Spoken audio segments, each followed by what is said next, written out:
Hello friends, this is Deepali More and welcome to our educational platform on Online Reader YouTube channel. So friends, here this is the session for you environmental study, that means पर्यावरण अध्ययन. Yes friends, यहाँ पर हम पर्यावरण अध्ययन से related कुछ important and expected question जो कि आपके एग्जाम के पॉइंट ऑफ व्यू से बेहद इंपॉर्टेंट बन सकते हैं उनको हम डिस्कशन करेंगे.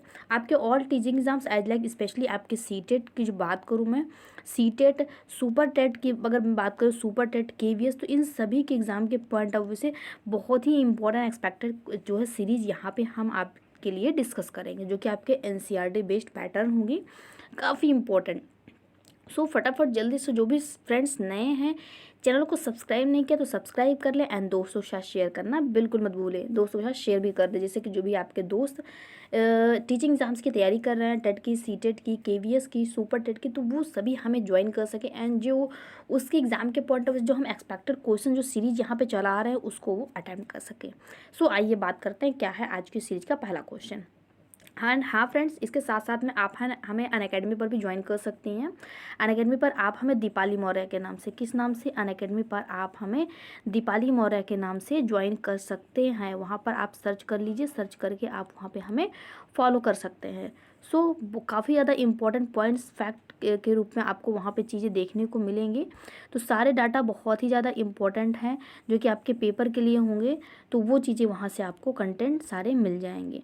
तो आइए बात करते हैं आज का क्वेश्चन क्या है. आज का क्वेश्चन नंबर 1, वन्य जीव सुरक्षा अधिनियम कब बनाया गया. तो वन्य जीव सुरक्षा अधिनियम जो बनाया गया वो कब बनाया गया, 1972 में. वन्य जीव सुरक्षा अधिनियम, शब्दों पे ध्यान दीजिएगा फ्रेंड्स. कभी कभी आप सस्पेंस में हो जाते हैं, 2 से 3 क्वेश्चंस में सेम से लगते हैं लेकिन उसके आंसर जो है अलग अलग से होते हैं. क्वेश्चन पूछा कुछ और जाता है, आप सस्पेंस में कुछ और कर देते हैं.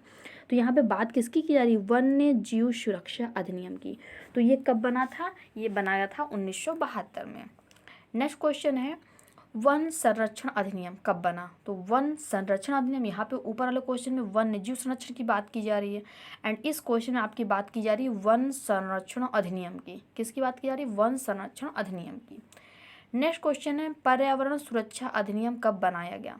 तो पर्यावरण सुरक्षा अधिनियम कब बनाया गया, तो बनाया गया 1986 में. वन्य जीव सुरक्षा अधिनियम 1972 और पर्यावरण संरक्षण अधिनियम 1986.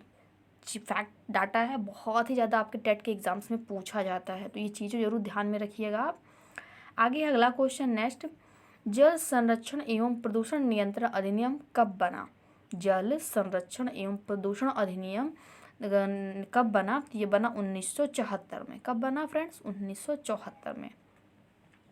अगला क्वेश्चन, ये सारे क्वेश्चन बेहद इंपॉर्टेंट एंड एक्सपेक्टेड है आपके पेपर के लिए, तो जरूर ध्यान में रखिएगा इसे. पर्यावरण की सुरक्षा मूल कर्तव्य है, इसका उल्लेख किस अनुच्छेद में किया गया एवं संविधान के किस संशोधन के अंतर्गत इसको जोड़ा गया.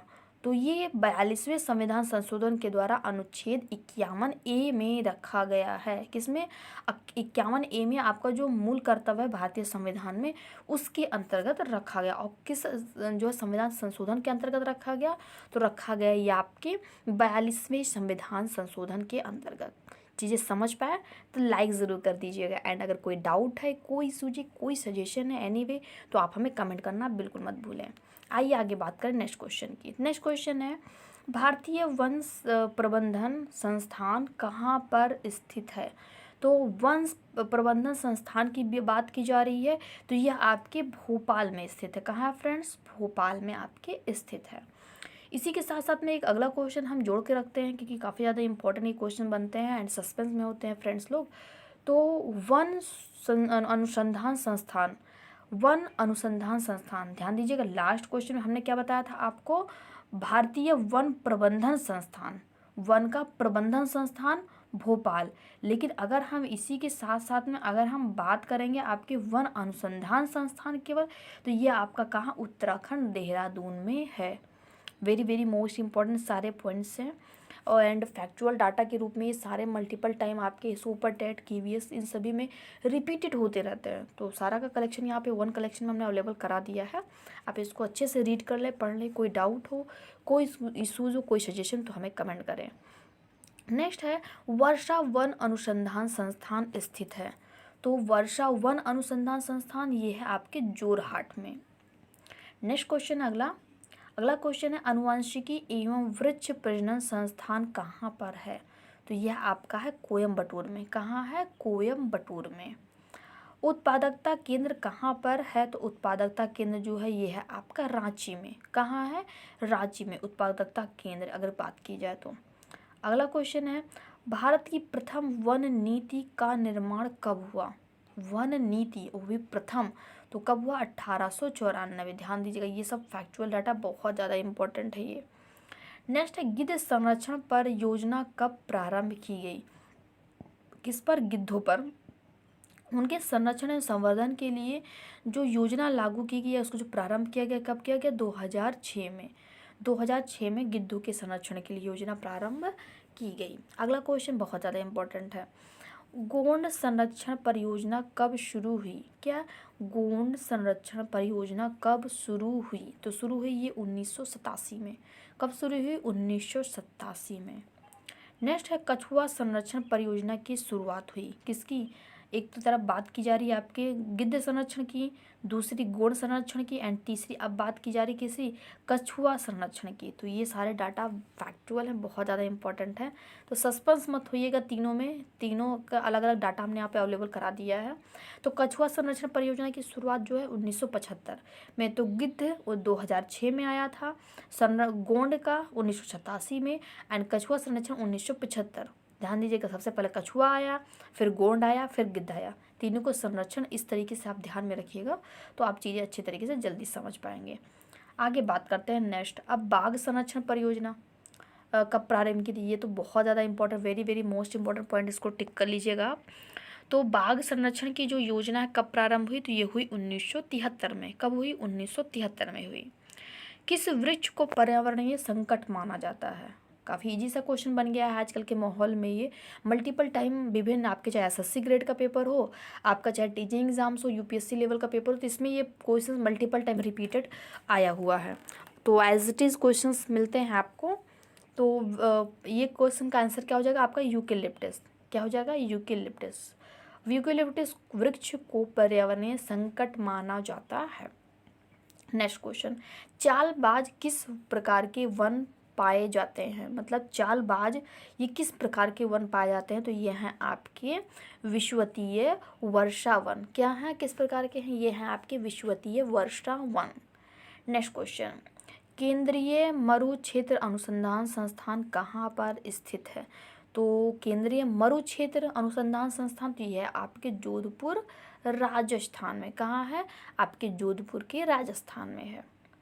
नेक्स्ट है वेरी वेरी मोस्ट इंपॉर्टेंट, ये अगले सारे क्वेश्चन बहुत ज़्यादा इंपॉर्टेंट है, very very most important, multiple time आए हुए हैं ये क्वेश्चन है।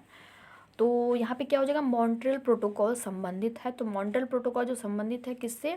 1987 में ओजोन परत के संरक्षण से। ओजोन परत के संरक्षण से, जो कि कब हुआ था? 1987 के मॉन्ट्रियल प्रोटोकॉल से संबंधित है। नेक्स्ट क्वेश्चन भी बहुत ज़्यादा इंपॉर्टेंट है, वियना समझौता हुआ था। तो वियना समझौता 1985 में ओजोन परत के संरक्षण पर ही, मतलब ओजोन परत से ही संबंधित ये भी। तो वियना समझौता 1985 में आया था और मॉन्ट्रियल प्रोटोकॉल 1987 में आया था, और दोनों के ही दोनों किससे संबंधित है? आपके ओजोन परत के संरक्षण से संबंधित हैं।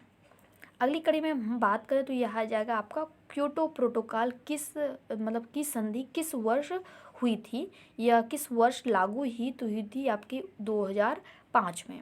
क्योटो प्रोटोकॉल जो था वो आया था आपका 2005 में। ये नेक्स्ट क्वेश्चन, पृथ्वी शिखर सम्मेलन कब आयोजित किया गया? तो पृथ्वी शिखर सम्मेलन जो है वो आयोजित किया गया 1992 में। तो ये सारे जितने भी क्वेश्चन यहाँ पे हम आपके साथ डिस्कस कर रहे हैं, सारे question very very most important है एंड एक्सपेक्टेड क्वेश्चन सीरीज है। सारा कलेक्शन अगर आप प्रीवियस ईयर पेपर अध्ययन करेंगे तो मल्टीपल टाइम ऐसे ही क्वेश्चन एज इट इज़ आपको रिपीटेड मिलेंगे। तो उन सब का कलेक्शन यहाँ पे ओनली वन सीरीज़ में हम अवेलेबल करा रहे हैं। तो फ्रेंड्स सेशन को थोड़ा सा हेल्प कर दीजिए, शेयर कर दीजिए सोशल मीडिया पर, ताकि आपके दोस्त भी हमें ज्वाइन कर सके। एंड हाँ, अगर आप चैनल पर नए हैं तो सब्सक्राइब कर लें। इसी तरीके से factual data and model paper, detail classes, सारी चीज़ें हम आपके लिए अवेलेबल कराएंगे।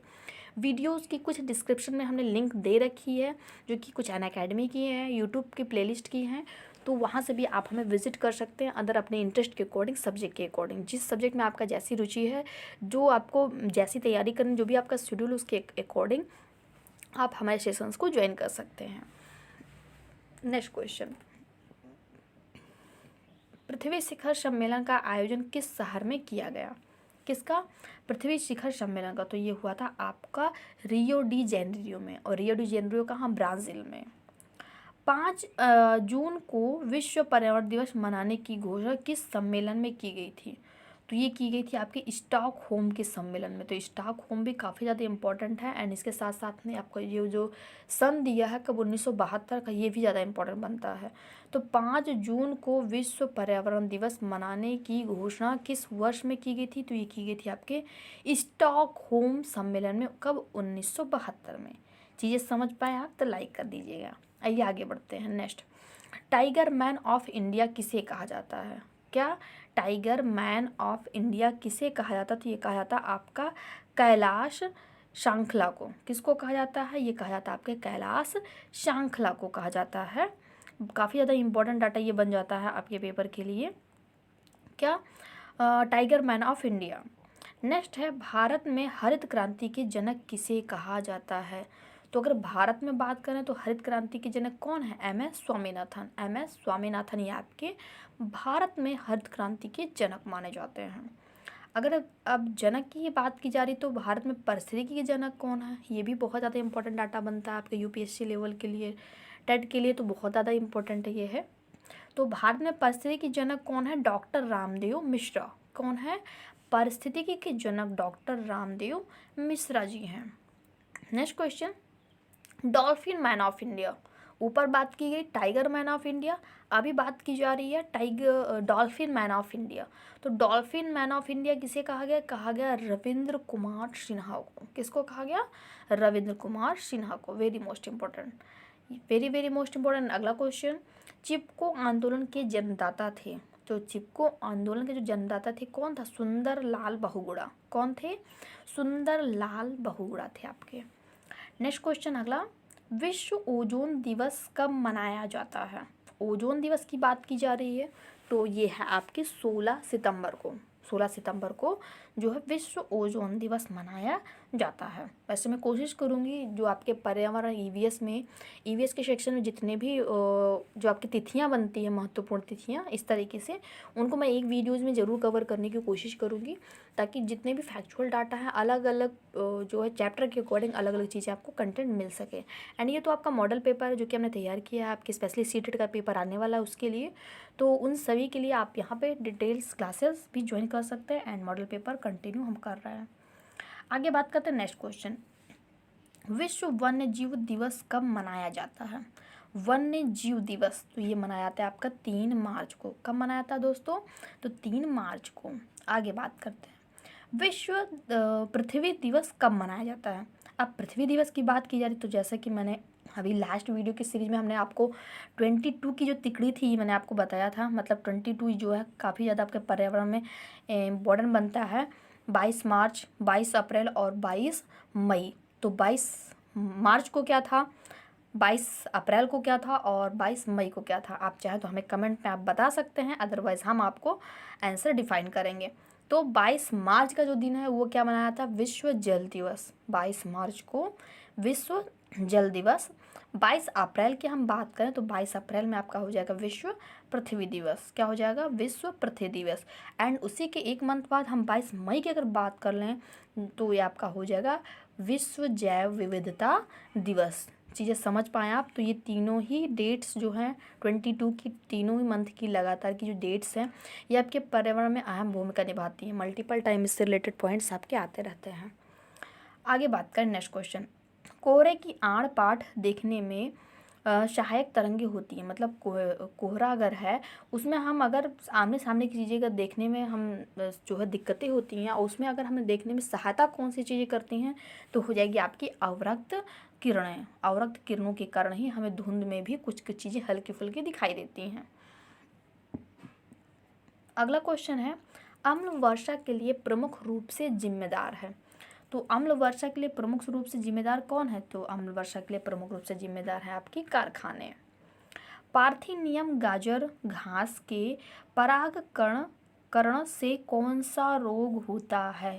पार्थिनियम गाजर घास के परागकरण से कौन सा रोग होता है? तो वो होता है आपका चर्म रोग एवं दमा। कौन सा रोग होता है फ्रेंड्स? चर्म रोग और दवा होती है। अगला क्वेश्चन है, लाइकेन किस पर्यावरणीय प्रदूषण के सूचक माने जाते हैं? तो लाइकेन जो है ये आपके पर्यावरण के वायु प्रदूषण के सूचक माने जाते हैं। किसके सूचक? वायु प्रदूषण के सूचक माने जाते हैं। अगला क्वेश्चन, भोपाल गैस त्रासदी किस गैस के रिसाव के कारण हुई थी? तो भोपाल गैस त्रासदी जो है ये आपके मिथाइल आइसोसाइनाइड, किसके? मिथाइल आइसोसाइनाइड के जो है रिसाव के कारण हुई थी भोपाल गैस त्रासदी। अगला question, very very most important question, itai रोग किसके कारण होता है? तो इटाई रोग जो है ये किसके कारण होता है? आपका कैडमियम के कारण होता है। किसके कारण? कैडमियम के कारण होता है। अगला क्वेश्चन, कांग्रेस घास किस घास को कहा जाता है? क्या? कांग्रेस घास किस घास को कहा जाता है? तो इसके लिए जो राइट आंसर आपका बेस्ट जो आंसर बनेगा वो क्या हो जाएगा? पार्थेनियम गाजर घास को, पार्थेनियम गाजर घास को आपका कांग्रेस घास भी कहा जाता है। अगला क्वेश्चन, अम्ल वर्षा के जल का पीएच मान कितना होता है? पीएच मान भी काफ़ी ज़्यादा इंपॉर्टेंट बनते हैं। तो अम्ल वर्षा का जो जल का जो पीएच मान होता है 4.2 से कम, कितने से? 4.2 से कम होता है। अगला क्वेश्चन, ब्लैक फुट नामक बीमारी का कारण है? ब्लैक फुट, ध्यान दीजिएगा, बीमारियां भी ये सब पर्यावरण के ही क्वेश्चन है, ईवीएस के ही मल्टीपल टाइम पेपर में प्रीवियस ईयर में आए हुए हैं, तो उन्हीं के आधार कुछ नए क्वेश्चंस को ऐड करके हमने सारी स्लाइड्स ऐड कर दी है। तो चीज़ें ध्यान में रखिएगा, स्क्रीनशॉट लेके सेव करते रहिएगा, अदरवाइज नोट्स बनाते रहिएगा। चैनल को शेयर करते रहिए दोस्तों के साथ में एंड सब्सक्राइब कर लीजिएगा अगर नहीं किया है तो ब्लैक फुट नामक बीमारी का जो कारण है वो क्या है? आर्सेनिक की अधिकता। किसकी? आर्सेनिक की अधिकता। पृथ्वी के कार्बन चक्र में कार्बन डाइऑक्साइड की मात्रा को नहीं बढ़ने देता है। तो कौन नहीं बढ़ने देता? ये है आपका प्रकाश संश्लेषण। प्रकाश संश्लेषण जो है नहीं बढ़ने देता है। अगला क्वेश्चन, सौर विकिरण की सबसे महत्वपूर्ण भूमिका होती है? किसकी? सौर विकिरण की सबसे महत्वपूर्ण भूमिका होती है तो किसमें होती है? आपके जल चक्र में। किसमें होती है? जल चक्र में। अगला क्वेश्चन, अंतर्राष्ट्रीय पर्यावरण अभियांत्रिकी शोध संस्थान कहाँ पर स्थित है? तो ये है आपके नागपुर में। नागपुर में ये स्थित है अंतर्राष्ट्रीय पर्यावरण अभियांत्रिकी शोध संस्थान। अगला क्वेश्चन, पृथ्वी के चारों ओर गैसों के समूह को क्या कहते हैं? पृथ्वी के चारों ओर गैसें के समूह को हम कहते हैं वायुमंडल। Very very most important points है। अगला क्वेश्चन, वायु एक है, इजी सा क्वेश्चन बन जाता है, लेकिन मल्टीपल टाइम फ्रेंड्स लोग ऐसे ऐसे ही इजी से क्वेश्चंस गलत कर देते हैं। तो उन सभी चीज़ों को ध्यान में रखिए, पढ़ते रहिए, स्टडी करते रहिए, नॉलेज प्राप्त करते रहिए एंड एग्ज़ाम्स में अच्छे स्कोर करें। उसी से ये सारे क्वेश्चंस हमने अरेंज किए हैं, उसी के आधार पर। तो वायु एक क्या है? मिश्रण है। वायु एक प्रकार का मिश्रण है। शुष्क हवा में नाइट्रोजन की मात्रा कितनी होती है? तो शुष्क हवा की अगर हम बात करें और उसमें नाइट्रोजन की मात्रा कितनी होती है? 78% नाइट्रोजन की मात्रा होती है। वातावरण में सर्वाधिक प्रतिशत में उपस्थित होती है? वातावरण में सर्वाधिक जो है उपस्थिति प्रतिशत किसकी होती है? तो नाइट्रोजन की। अभी हमने आपको बताया कितने प्रतिशत की होती है? 78% की होती है। यदि पृथ्वी पर पाई जाने वाली वनस्पति समाप्त हो जाए तो किस गैस की अधिकता हो जाएगी? तो किस गैस की अधिकता हो जाएगी? हो जाएगी आपके कार्बन डाइऑक्साइड गैस की। कार्बन डाइऑक्साइड गैस की अधिकता हो जाएगी। नेक्स्ट है very very most important, UNEP। क्या है आपका? UNEP। तो इसका मुख्यालय कहाँ है? तो इसका मुख्यालय जो है वो है आपका नैरोबी में। नैरोबी कहाँ पर है? आपके केन्या में। नैरोबी केन्या में UNEP का जो है ये मुख्यालय स्थित माना गया है। विश्व मौसम विज्ञान संगठन का मुख्यालय कहाँ पर स्थित है? विश्व मौसम विज्ञान संगठन का मुख्यालय जो है आपका जिनेवा स्विट्जरलैंड में। वेरी वेरी मोस्ट इंपॉर्टेंट अगला क्वेश्चन, पर्यावरण अनुकूलन उपभोक्ता उत्पादकों को चिन्हित करने के लिए सरकार ने आरंभ किया है। तो सरकार ने क्या आरंभ किया है? सरकार ने एक इको मार्ट सिस्टम स्टार्ट किया है। क्या स्टार्ट किया? एक इको मार्ट सिस्टम स्टार्ट किया है सरकार ने। अगला क्वेश्चन बहुत ज़्यादा इंपॉर्टेंट क्वेश्चन है, जो है अभी रिसेंटली जो एग्ज़ाम्स हुए सीटेट के उसमें भी आए हुए हैं प्रीवियस ईयर वाले में, और आगे की संभावना भी बनती है। झूम खेती बहुत ज़्यादा इंपॉर्टेंट है, जो कि आपके भारत के पूर्वी क्षेत्र जो हैं, पूर्वी जो राज्य हैं, वहाँ पर इसका प्रचलन कुछ ज़्यादा ही होता है। तो झूम खेती जो होती है वो कहाँ पर स्पेशली कहाँ के लिए विख्यात है, तो वो है आपके मेघालय के लिए। अगला क्वेश्चन है, शुष्क बर्फ किसका ठोस रूप कहलाता है? तो शुष्क बर्फ जो है किसका, कार्बन डाइऑक्साइड का ठोस रूप कहलाता है। विश्व जल दिवस कब मनाया जाता है? तो मैंने ऑलरेडी आपको लास्ट जो प्रीवियस स्लाइड में हमने डिफाइन किया था 22 वाली डेट्स को। तो 22 डेट्स, 22 मार्च विश्व जल दिवस, 22 अप्रैल विश्व पृथ्वी दिवस, एंड 22 मई ये आपका हो जाएगा जैव विविधता दिवस। चीज़ें समझ पाए? आगे बढ़ते हैं। किस जनपद में चंद्रप्रभा जीव अभ्यारण्य स्थित है? तो कहाँ है? चंदौली में। चा से चंद्रप्रभा, चा से चंदौली। ध्यान दीजिएगा, चंद्र और चंद, देखिए दोनों में ही आपके कॉमन से वर्ड बन रहे हैं, चंद और चंद्र। तो ये पेपर के लिए आपके इंपॉर्टेंट बन सकते हैं, चंद्र और चंद। इसको से ध्यान में रख के आप इसको रिलेट करके याद कर सकते हैं।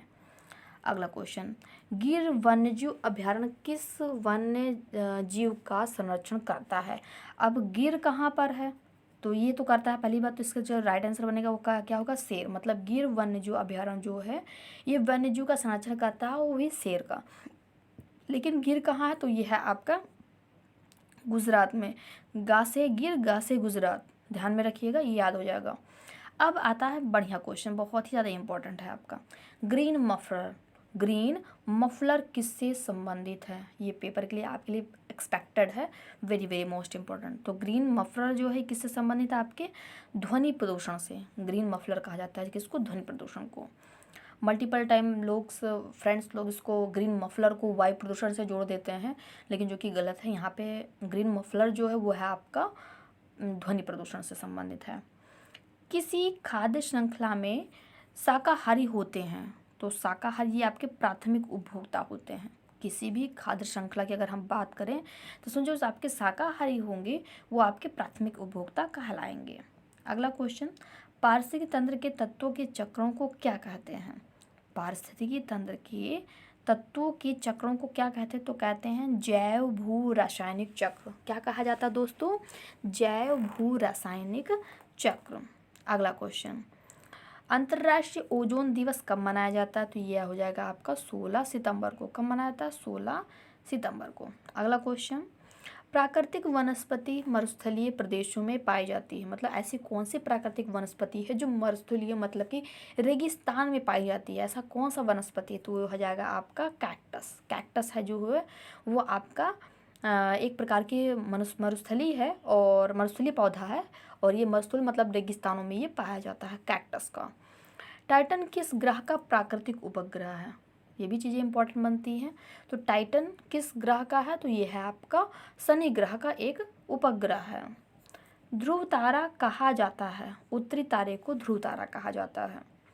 फूलों की घाटी स्थित है, तो फूलों की घाटी आपके कहाँ स्थित है? उत्तराखंड में। फूलों की घाटी उत्तराखंड में अवस्थित है। सरिस्का राष्ट्रीय उद्यान कहाँ पर स्थित है? तो सरिस्का राष्ट्रीय उद्यान की बात की जाए तो वो है आपके राजस्थान में। कहाँ है दोस्तों? राजस्थान में है। पारिस्थितिक तंत्र में ऊर्जा का मुख्य स्रोत है। तो पारिस्थितिक तंत्र में अगर बात करें तो ऊर्जा का सबसे अधिक मुख्य स्रोत जो है वो है आपके सूर्य का। अगला क्वेश्चन, सुनामी की उत्पत्ति किसके द्वारा होती है? सुनामी की उत्पत्ति किसके द्वारा होती है? तो वो हो जाएगा समुद्र के भीतर उत्पन्न होने वाले भूकंप से।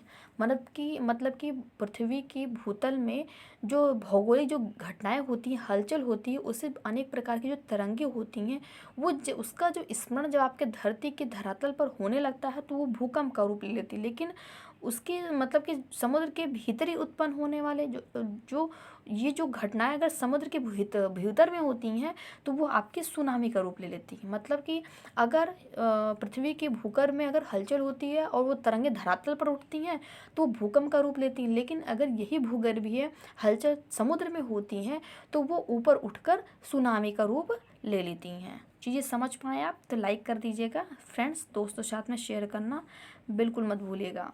अगला क्वेश्चन, सबसे लंबा जीवित वृक्ष है तो सिकुआ। सबसे लंबा जीवित जो वृक्ष है वो क्या है, सिकुआ का वृक्ष है। अगला question very very most important, इसको लगा लीजिएगा। रेड डाटा बुक का संबंध है। रेड डाटा बुक जो है लिस्ट जारी की जाती है और ये किससे संबंधित है, ये है आपका विलुप्ति के संकट से ग्रस्त जीव जंतुओं से। किससे है, विलुप्त मतलब कि जो जीव जंतु संकटग्रस्त होते हैं, विलुप्ति के कगार पर होते हैं, ये उनसे संबंधित होता है। सर्वाधिक जैव विविधता कहाँ पाई जाती है, तो सर्वाधिक जैव विविधता जो है यह आपके उष्णकटिबंधीय वर्षा वनों में पाई जाती है। कहाँ पाई जाती है, उष्णकटिबंधीय वर्षा वनों में पाई जाती है। अगला क्वेश्चन, शांत घाटी अवस्थित है। क्या है, शांत घाटी अवस्थित है तो शांत घाटी आपके केरला में है। अगर फूलों की घाटी पूछी जाए तो आपकी उत्तराखंड में आ जाएगी। ध्यान दीजिएगा सारी चीज़ें, शांत घाटी केरला में और फूलों की घाटी आपका ये हो जाएगा उत्तराखंड। और एक आपका आता है कुल्लू घाटी। कौन सी घाटी, कुल्लू की घाटी। तो कुल्लू की घाटी कहाँ, हिमाचल प्रदेश में है। ये सारे फैक्चुअल डाटा हैं, ध्यान में रखिएगा। अगला क्वेश्चन है वेटलैंड दिवस कब मनाया जाता है, तो वेटलैंड दिवस आपका 2 फरवरी को मनाया जाता है। कब मनाया जाता है फ्रेंड्स, 2 फरवरी को मनाया जाता है। अगला क्वेश्चन है हरित गृह प्रभाव का अर्थ है। किसका, हरित गृह प्रभाव का अर्थ है तो है वायुमंडल में ग्रीन हाउस गैसों की घनी के कारण वायुमंडल के तापमान में बढ़ना। मतलब वायुमंडल में जो ग्रीन हाउस गैसें हैं उनकी घनत्वता मतलब उनकी सघनता में वृद्धि हो जाने के कारण वायुमंडल के तापमान में क्या हो जाती है, वृद्धि हो जाती है। इसे ही हम क्या कहते हैं, हरित गृह प्रभाव कहा जाता है। अगला क्वेश्चन, ग्रीन हाउस गैसों की संकल्पना की थी। किसकी, ग्रीन हाउस गैसों की संकल्पना की थी तो वो की थी आपके जोसेफ फेरियार ने। किसने की थी, जोसेफ फेरियार ने की थी ग्रीन हाउस जो है गैसों की संकल्पना। अगला क्वेश्चन है कार्बन क्रेडिट का दृष्टिकोण किस से शुरू होता है, तो होता है आपके क्योटो प्रोटोकॉल से। एक सर्वाधिक भंगुर परिस्थिति तंत्र है जो वैश्विक तापमान के द्वारा सबसे पहले प्रभावित होता है, तो वो भी आपका हो जाएगा। इसका राइट आंसर यहाँ पे आ जाएगा आपका, क्या हो जाएगा, आर्थिक एवं ग्रीनलैंड हिम चादर। क्या है, आर्थिक एवं ग्रीन हिमलैंड चादर। ओजोन परत मुख्यतः कहाँ अवस्थित रहती है, तो ओजोन परत आपका समताप मंडल कहाँ पर होती है, आपके समताप मंडल में, या इसको हम इंग्लिश में स्ट्रेटोस्फेयर कहते हैं, वहाँ पर आपके उपस्थित होती है। वायुमंडल में ओजोन परत जो है पृथ्वी पर पराबैंगनी किरणों से जीवन की क्या करती है, सुरक्षा करती है। पृथ्वी पर पराबैंगनी किरणों से जीवन की सुरक्षा करती है। अगला क्वेश्चन है ओजोन परत मानव के लिए उपयोगी है क्योंकि, क्या है, ओजोन परत मानव के लिए उपयोगी क्योंकि वह सूर्य की अल्ट्रावायलेट किरणें, थोड़ी सा यहाँ पे टाइपिंग में मिस्टेक है फ्रेंड्स, ये सूर्य होगा, क्या होगा यहाँ पे, सूर्य। यह सूर्य की अल्ट्रावायलेट किरणों को पृथ्वी पर नहीं आने देती है। अगला क्वेश्चन है भारत का सर्वप्रथम राष्ट्रीय उद्यान कौन सा है, तो भारत का सबसे पहला राष्ट्रीय उद्यान जिम कॉर्बेट है। जिम कॉर्बेट राष्ट्रीय उद्यान सबसे पुराना जो है राष्ट्रीय उद्यान है और इसका पुराना नाम हैली जो है, हैली राष्ट्रीय उद्यान के नाम से प्रसिद्ध था, ये भी पूछा जाता है। एंड ये कहाँ पर है, यह है आपके उत्तराखंड में। अगला क्वेश्चन दूध की शुद्धता किससे मापी जाती है, दूध की शुद्धता किससे मापी जाती है, तो ये मापी जाती है आपका लैक्टोमीटर से। सो गाइस आज के लिए आज तक का सेशन यहीं तक। Thank you for watching me on YouTube. And हाँ, आप हमें अनअकैडमी पर ज़रूर विजिट करें। अनअकैडमी पर आप हमें दीपाली मौर्य के नाम से फॉलो कर सकते हैं। किसके नाम से, आप हमें वहाँ पर दीपाली मौर्य के नाम से फॉलो कर सकते हैं।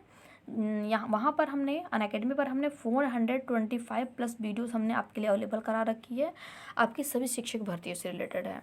एंड हाँ, यहाँ पे आप हमें यूट्यूब पर भी ज्वाइन कर सकते हैं। नीचे आपको सब्सक्राइब बटन मिलेगा, सब्सक्राइब कर दीजिए अगर नहीं किया है तो, जिससे कि इसी तरीके की जो भी नेक्स्ट अच्छी चीज़, जो भी नॉलेजफुल चीज़ें आपके एग्जाम के पॉइंट ऑफ व्यू से एक्सपेक्टेड चीज़ें, क्वेश्चन सीरीज जो भी हम अवेलेबल कराएंगे उनकी नोटिफिकेशन आपको मिलती रहेगी। एंड हाँ फ्रेंड्स, डिस्क्रिप्शन में हमने लिंक्स दे रखी है सब्जेक्ट वाइज, आप उसको ज़रूर विजिट करें। अगर कोई डाउट है, कोई इशूज है, कोई सजेशन, तो हमें कमेंट करें। इसी के साथ थैंक यू, बाय बाय। मिलते हैं नए सेशन में मनोविज्ञान के साथ में, एंड उसके साथ साथ ईवीएस की क्लास हमारी चल ही रही है, तो इन सभी को कवर करते रहिए। एंड कोई डाउट हो, कोई रिक्वायरमेंट तो कमेंट कीजिए। सो फ्रेंड्स, मिलते हैं नेक्स्ट सेशन में। Bye bye, have a nice day.